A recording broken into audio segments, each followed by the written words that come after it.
And whether that was in close, intimate family relationships or relationships of friends, neighbors, even his children's friends, whether that was through work, where he was so dedicated and so enthusiastic.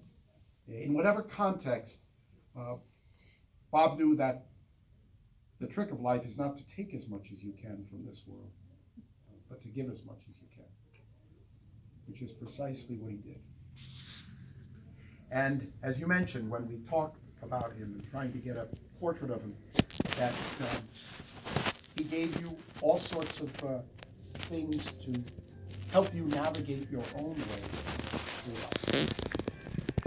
And you are the people you are, especially the three of you, in large measure because of the things that he gave to you. And anything you are or ever hope to be is largely because of the infusion of enthusiasm and compassion and concern that he gave to all of you. In short, Bob did with certainly the three of you and many others what we're supposed to do with our photos on the wall. He put each one of you in your best light and called things out that helped you become the people you are today.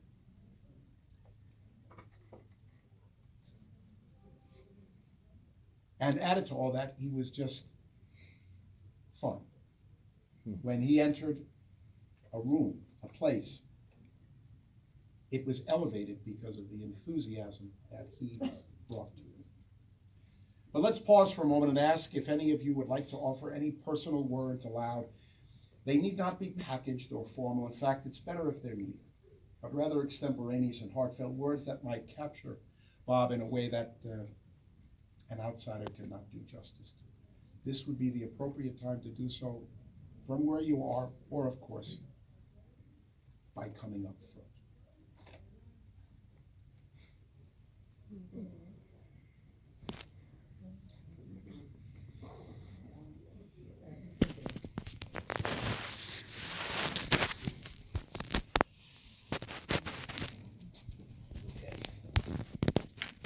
I'm not going to give a eulogy. I'm just going to tell you a story. My kids have heard this, my wife, and some of you may have heard this, but this was Bob. Tissue.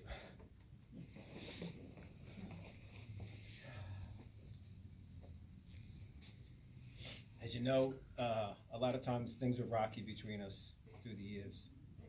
But more recently, my dad came to work with me doing sales. We got him out of the house and gave him a little money, gave him a little purpose. He looked good every time he came in. You know, my dad, he always clean shaved. Hair was good, his clothes were good, and he was a people person. He loved people.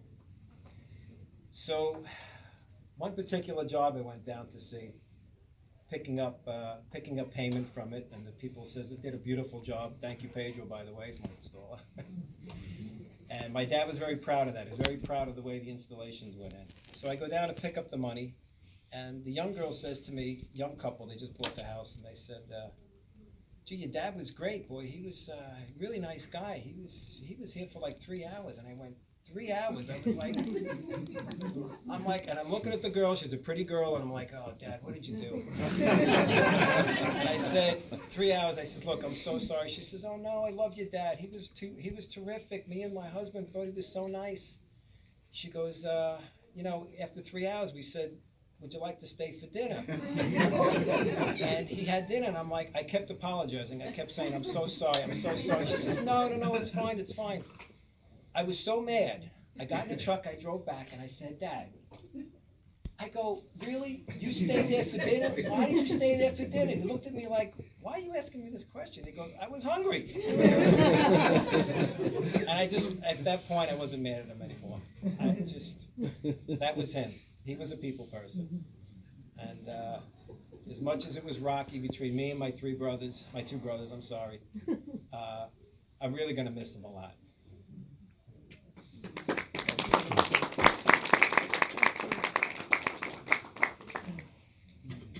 And if anybody else has a story, feel free to come up. One that you can tell. What's that? I always say there's 100 stories with this man, and anyone that didn't know him won't believe half of them. But anyone that knew him, he's just laughing. They're all true.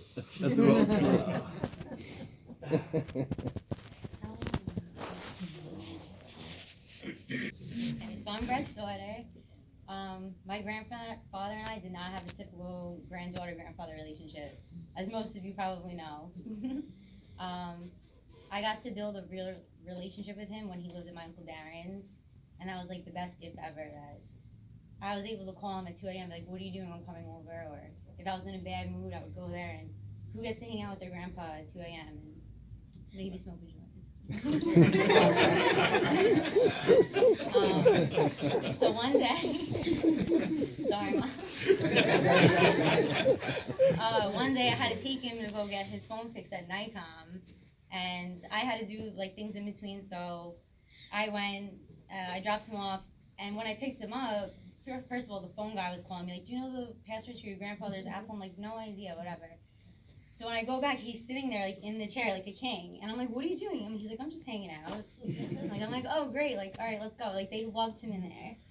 And so on the ride back, I was we were driving, blasting music, windows down. It was like a summer day, and I'm making a left onto Franklin Avenue off the Hempstead Turnpike, and we both just had like the biggest smiles on our face. And I looked at him, and like I just thought like people who can see into my car, like what granddaughter has the biggest smile on her face driving around their grandparent? And like I just remember like, wow, like I'm gonna remember this moment forever. And like that's what sticks out to me the most. Like I always had such a smile on my face when I was with him. Like we talked about everything. I had to put him in his place a few times. More than a few times. And if I did, he responded with such a sarcastic answer. He wasn't even fazed. And like he wasn't fazed by anything, whether that's a good thing or a bad thing. But yeah, that was Grandpa Bob. And I want to thank you for letting him live with you because we had so many good times there. So, Yeah, I'm thankful for that too. yeah, he was full of such relationships. And, like 2 a.m. or after the haunted house, I was all bloody and like, he was just up. And if he wasn't, I woke him up and he was so happy to hang out with me.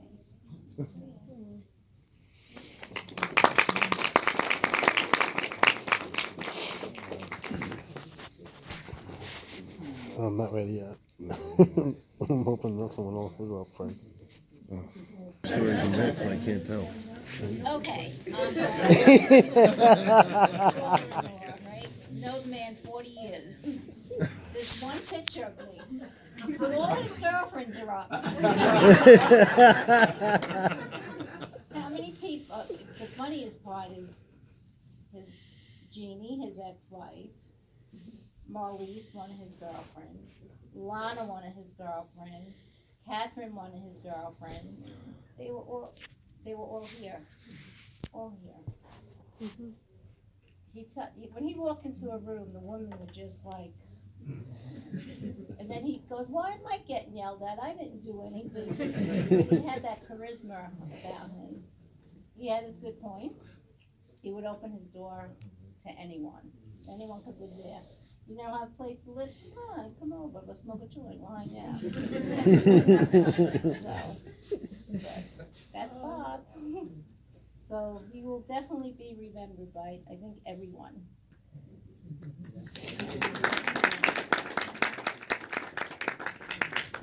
Okay, come on. I'm not the only speaker. No. So it was a prostitute follow one piece of good times. The dirt bikes growing up, God, it was a blast. The rooftop. Some of you remember the rooftop, Kathy, you know that, right? The rooftop lounge. I don't know if you ever heard the music from your house, but one time it was a little too loud up there, and the cops came by to tell them to turn it down. Now this is back in the 70s, before cell phones or anything, and there were a fair amount of women up there, we'll just say. And he just kind of picked two of the women in the crowd and go ahead, go take care of those cops. And within 5 minutes or so, the girls are wearing the cops' hats on sideways, and they were sitting on their lap. And I wouldn't say maybe one or two of them maybe were smoking a little bit in the corner. Now this again, back in the '70s, and they're in uniform, and that was just one particular party that stuck out in my head that we just shook your head. I think that's the night you got arrested too. I was just talking to your buddy about that. He says, "Oh, they all came by," and I says, "Yeah, Scott, please don't come by." And sure enough, yeah, Scott has his own story with that one.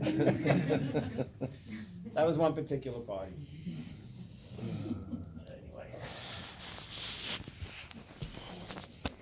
Well, I guess I could tell you the rest of that story then. That's the rest of that story. He got married for the second time, and he made me his best man, didn't he? I think, yeah. Yeah, that was a mistake right there. So, then he made me the bartender. And we're on the rooftop.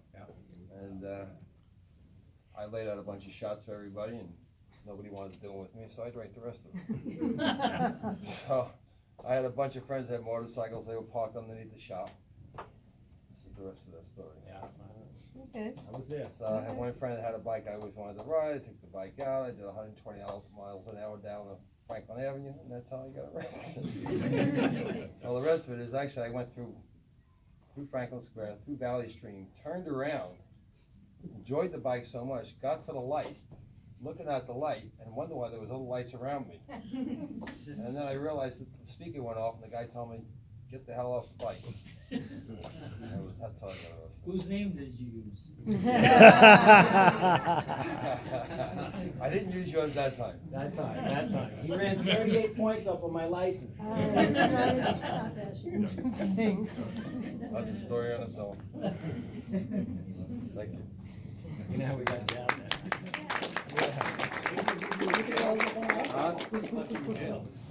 Well, I left that part out. All the stories I can't tell everybody. So I have a whole bunch of them. All right, now it's my turn. Okay, so I had a really interesting experience with this man, being my dad.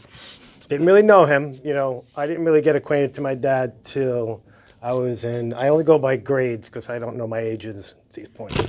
So I was in 6th grade when we moved back into Franklin Square. 3rd and 4th grade was like the taste of dad, which I don't really remember. You know, it was like, that was that guy over there, you know.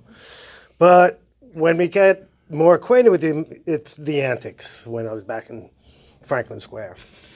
And he definitely was a cool guy. You didn't never really got in trouble. You just got kind of reprimanded a little bit. Maybe didn't talk to you for a little while. But I remember getting caught on the roof a couple times doing things I shouldn't have been doing. And waiting to be yelled at, and the knock on the door comes, and he opens the door, and he would just start laughing, and he would close the door, and then go away, like, whew. But you learned your lesson in some odd way. And he'd have an interesting way of calling you out on your shit, you know. But he was definitely an interesting character. He was always there to talk to you when you need it. I mean, like you said, he always gave great advice and didn't take any of it to himself. Like, he was just like, learn what not to do by him. If he did it, don't do it. And I had definitely the pleasure of helping him and bringing him into my studio. Which we hashed out a lot of shit that, you know, need to get done. So, and he didn't realize half the shit that he did. You know, he was in his own world. He was growing up. As he had 3 kids, he was growing up himself. So he just was like, it was just like all over the place. So we like went through a lot of that stuff, you know, and I give him a lot of credit. Well, not a lot of credit, but I give him credit. You know, but he was definitely, you know, he did his best, did whatever he could to be, you know. And then later on at the end, he really took to heart actually showing me some stuff that he realized he lost that opportunity. And I think that really bothered him later on in life, but he tried to make up for it as best he could. And, you know, to his small, what he did was good, you know. He did what he could do. So, but grateful for that moment with him and Leanne getting to hang out with him, and she like just actually bonding with the family a little bit. Like we had a small little of a bonding because he was just estranged man that we didn't really know. You know, he was just like, we just knew the stories and that was about it. We didn't know anything else about him. But the closeness happened all within the past couple of years. And I feel that it's him passing actually brought us all even closer together. So, you know, thanks, Dad. You did some good. You know, it's good in the end, you know. So it was good. And I think he's happy. He was ready to go. He was good. He like he said, he was done with that body. He abused the shit out of it. He's ready to go, and that was it. So he looked pretty peaceful when he was done. So that's my kind of thing. Well, I could probably go on, but I'll get off this thing. Anybody else?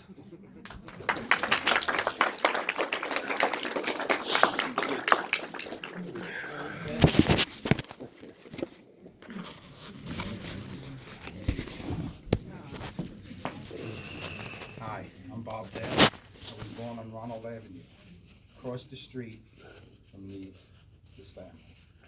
We kind of grew up together, and we did grow up together. And my father and Bob became friends at a real young age. So they were like partners in crime in just in their 20s. I grew up with 3 boys here, and Aunt Jean, who was Aunt Jean forever.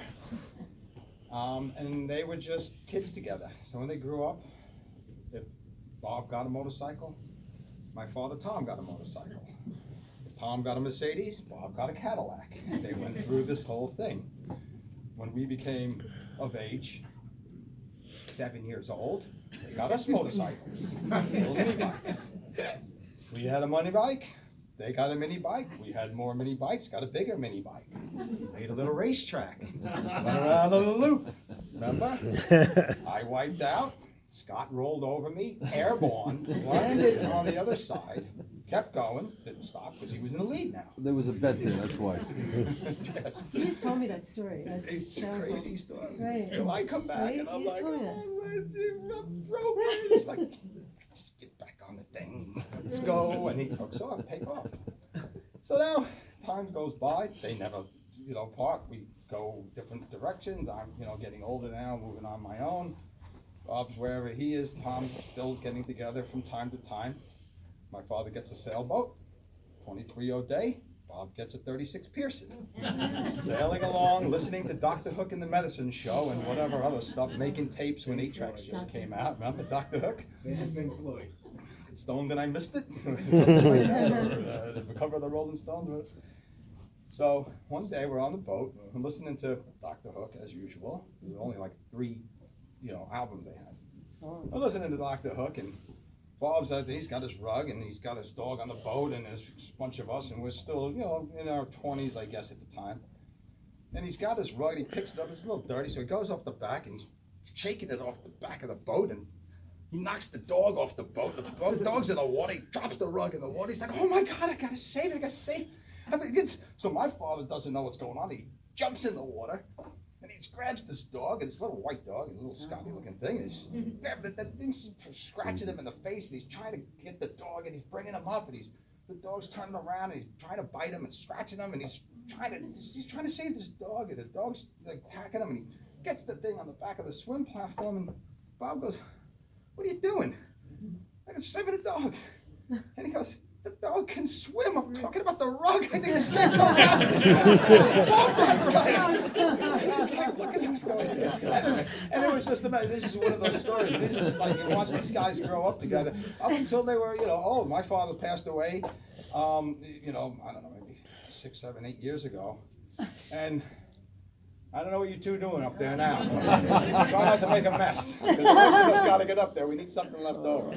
That's my story, and I always remembered him. And Bob was just a great guy, and like everybody here says, and everybody knows him. He was a people person. He did what he wanted, and basically went through life. He lived his life, went through, didn't worry too much about what everybody thought, and I think he lived a good life. I think it was a good run, and like I said, good luck to you, Bob, wherever you are, and he had a good time, and he's got good kids, and he's got a good family.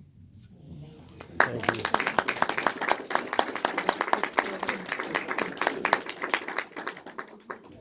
So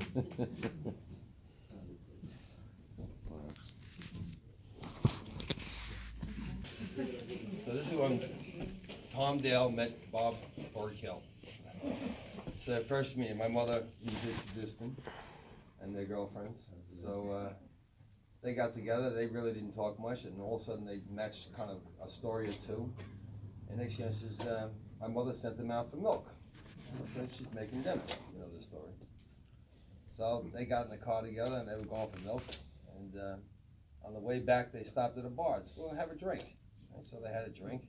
And some guy was selling a pair of skis, snow skis. She says, Tom, you ever ski before? He says, no. She says, I'll take those skis. What, the skis? They went down to the sump down to on the block from the house. And they started skiing down the sump. And they says, you know what, this is boring. Let's do something else. So they got in the car and they drove to Hunter Mountain. With the milk. I got this right? With the milk. That kind of explains Bob.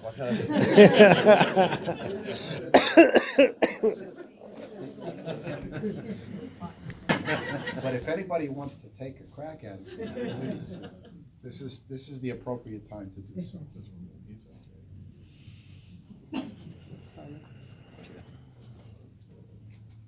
It's clear from all your memories spoken aloud, and of course, the memories swirling around all of your heads now that Bob knew that life is a gift.